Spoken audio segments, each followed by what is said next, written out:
Justin Bieber wasn't raised into fame, he was launched into it.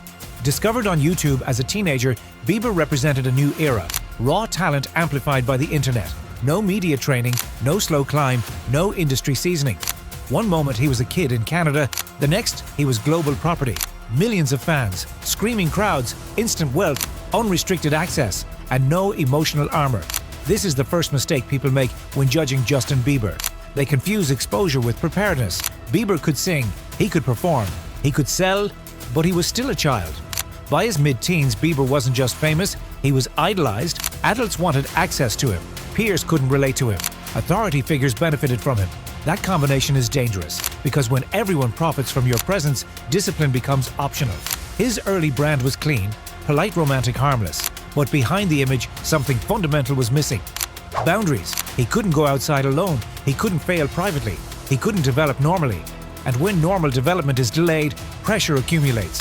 As his fame intensified, so did the isolation. Friends rotated, handlers replaced guardians, approval replaced guidance, and here's the critical blind spot: no one teaches a teenager how to process worship. When the world treats you like a god at 16, humility isn't learned, it's postponed. By the time Justin reached adulthood, he had power without maturity, money without restraint, and freedom without structure. That's not privilege, that's instability. The transition from teen idol to adult artist is difficult for anyone. For Bieber, it was brutal. His behavior began to change, not suddenly but progressively: defiance, impulsivity, entitlement, emotional volatility. To the public, it looked like arrogance. To anyone paying attention, it looked like burnout and identity confusion. This is where the narrative hardened. Justin Bieber stopped being the kid everyone loved and became the star everyone resented, and resentment is unforgiving. His mistakes, many of them predictable, were amplified. Legal issues, public outbursts, reckless behavior. Each incident became proof of a story people wanted to tell, that fame had ruined him.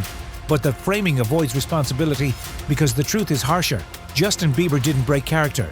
He never had one of his own. Everything about him, image, behavior, success, had been curated since adolescence. When he finally pushed back, it came out sideways. Anger, rebellion, self-sabotage, and instead of intervention, he got commentary. By his early 20s, the cracks were no longer cosmetic. They were structural. Mental health struggles, substance use, emotional exhaustion, distrust of people around him.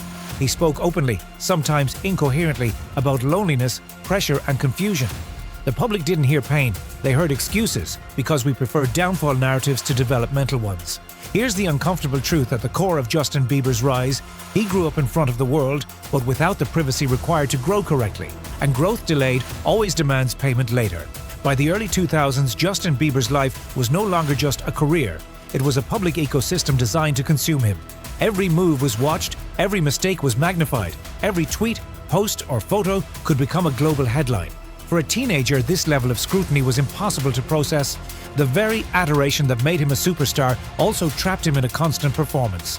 There was no room to be wrong, human, or vulnerable, yet he was only 16, 17, 18. The first signs of collapse.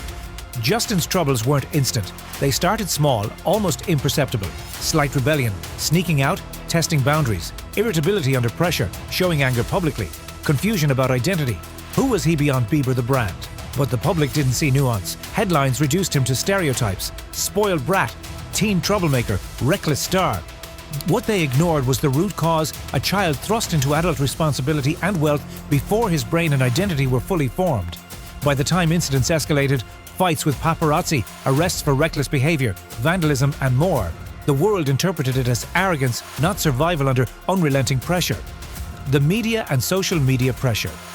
The internet became the cage. Every mistake was amplified. Platforms that once built his fame now relentlessly scrutinized him. Fans debated his behavior endlessly. Memes and commentary reduced complex struggles to ridicule. Each public error created self-fulfilling pressure. He acted out because the world expected chaos from him. Privacy, a critical element of normal human growth, vanished completely. Imagine growing up without space to fail privately. Every lesson is public, every error monetized, every vulnerability weaponized. Substance use and burnout.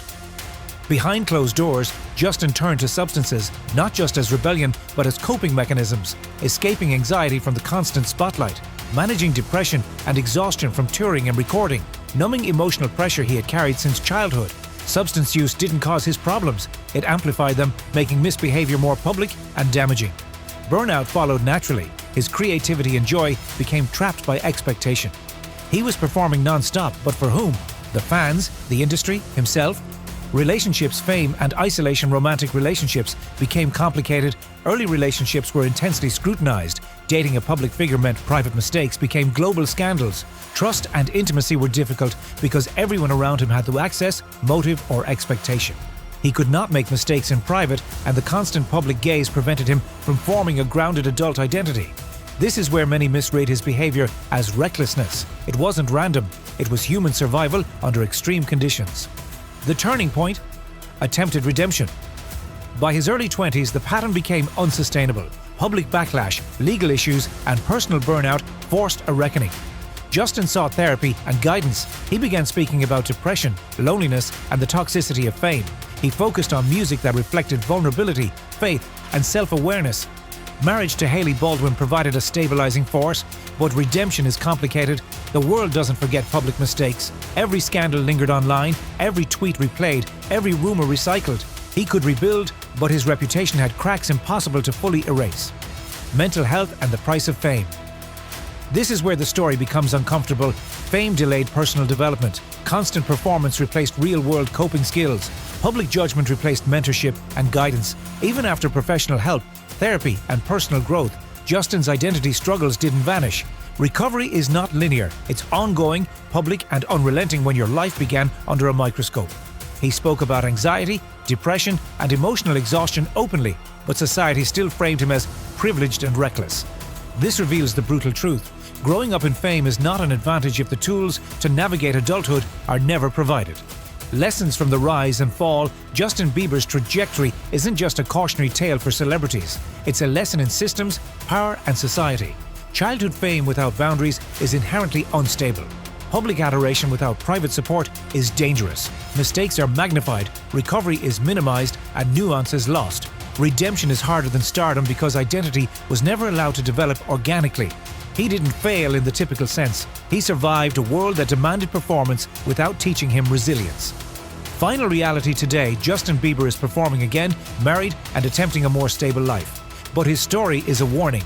Talent alone does not protect you. Fame alone does not sustain you. Success without guidance is a slow, expensive collapse. The world will always remember scandals first, redemption second. The public doesn't see the years of therapy, the private mistakes, or the mental toll of growing up in a global cage. And that's the most important truth.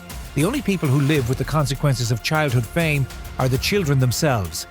If this story challenged your assumptions about celebrity, privilege, and accountability, subscribe, like, comment, accountability.